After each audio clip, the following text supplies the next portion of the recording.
I want to read you what you said, make sure I'm accurate. Here's what you said. President Trump is not like any sane leader.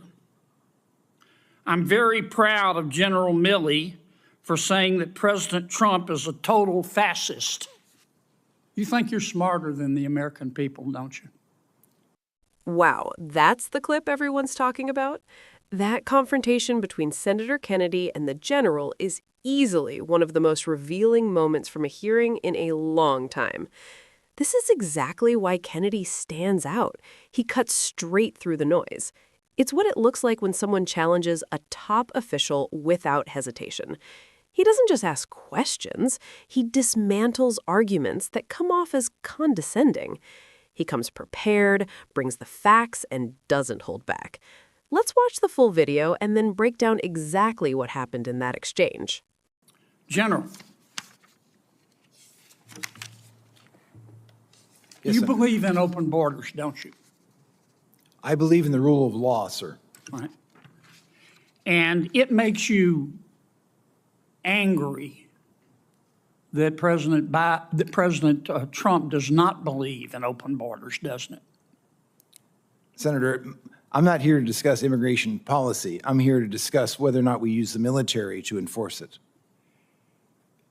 And it makes you angry that most Americans don't believe in open borders, doesn't it?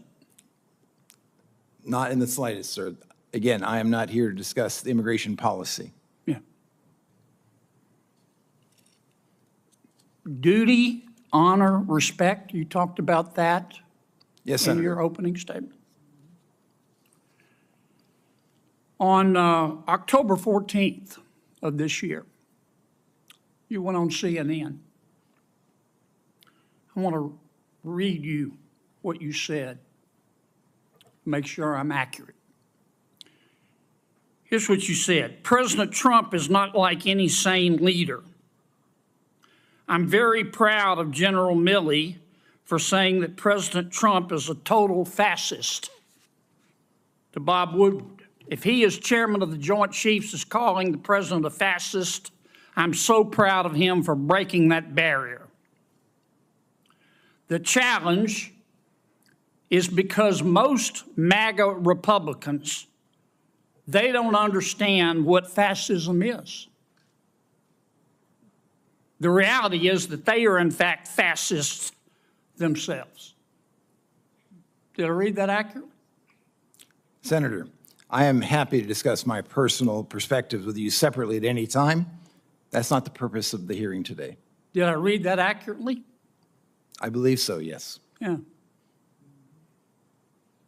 You think you're smarter than the American people, don't you? Absolutely not, Senator. I am here to discuss the use of the military as part of this mass deportation. You think you're more virtuous than the American people, don't you, General? Senator, I am insulted by your comment. Duty, honor, and respect. You talked about that in your opening statement, didn't you? Yes, sir. Ms. Moran said, I wrote down her words. She said, by their actions, you know what someone's character is like. You agree with that? Senator, for 35 years, I served my country with absolute honor and distinction, and I will continue to do so. You agree with what Ms. Moran said? Of course. Mr., we've got a few minutes left. 23 seconds. Well, actually, you let Ms. Klobuchar go well over, so I'm assuming you'll extend me the I'll same. give you the purpose. same minute I gave to her. You gave it a minute 20. I timed it. You're using. I watch you like a hawk, Dick. Mr. Melnick, Mr. Reichlin Melnick, you believe in open borders too, don't you? I do not, Mr. Kennedy. Okay. On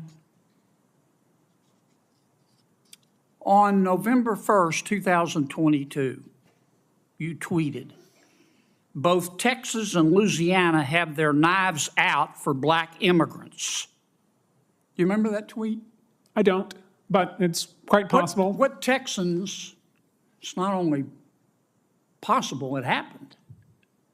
You're not denying it, are you? No, I'm saying, referring What to the Texans? context. Who are I you actually talking don't to? know the Who context. are you talking to about who in Texas had their knives out for black immigrants?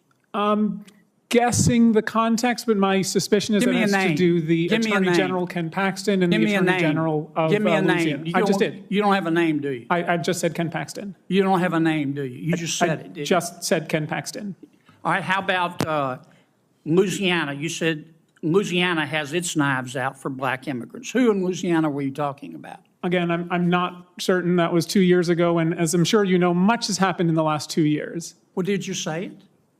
Again, I do not remember the context, But you don't. Senator You Kennedy. said somebody had their knives out from Louisiana for black immigrants, but you don't know who they were. You just said it. I said the Attorney General of Louisiana and Texas, and I believe this referred to specifically lawsuits brought and arguments that were made in court that the arrival of Haitians I'm out and of time, others but I were want to get you inherently on the dangerous, record. which was You not. Thank you very much, Senator. Believe Appreciate that the your Attorney questions. General at that time of Louisiana had his knives out for black immigrants. That's your testimony. Given their Thank you, litigation Senator Kennedy. conduct, yes. Wow, that's the clip everyone's talking about. That confrontation between Senator Kennedy and the general is easily one of the most revealing moments from a hearing in a long time. This is exactly why Kennedy stands out. He cuts straight through the noise. It's what it looks like when someone challenges a top official without hesitation. He doesn't just ask questions, he dismantles arguments that come off as condescending. He comes prepared, brings the facts, and doesn't hold back. All right, what did we just watch? That was a masterclass in accountability, the kind of exchange every hearing in Washington should be, but rarely is. Let's get straight to the key moment. Kennedy turns to the general, and that's when things escalate. He asks a simple, direct question. Do you believe in open borders? Instead of answering plainly, the general gives a vague response about believing in the rule of law. It comes off as a classic non-answer, avoiding the question rather than addressing it head-on. Kennedy picks up on it immediately and presses further. Then he brings up past statements from the general, including comments made in a CNN interview. At that point, the situation shifts. The focus turns to the general's own words and whether they reflect bias or personal opinion beyond his role. When the general acknowledges making those statements, the tension rises. Kennedy follows up by questioning his perspective and whether it reflects a broader attitude toward the public. The general pushes back, saying he finds the line of questioning insulting, which only adds to the intensity of the exchange. What stands out here is the clash between public accountability and personal conviction. Kennedy is clearly trying to highlight inconsistencies and hold the general to account for his words, while the general attempts to defend his position under scrutiny. Moments like this show why hearings matter. They put statements, actions, and beliefs under the spotlight where they can't easily be walked back. Whether you agree with either side or not, it's a powerful example of how direct questioning can bring underlying issues to the surface. What do you think? Was this fair accountability, or did it go too far?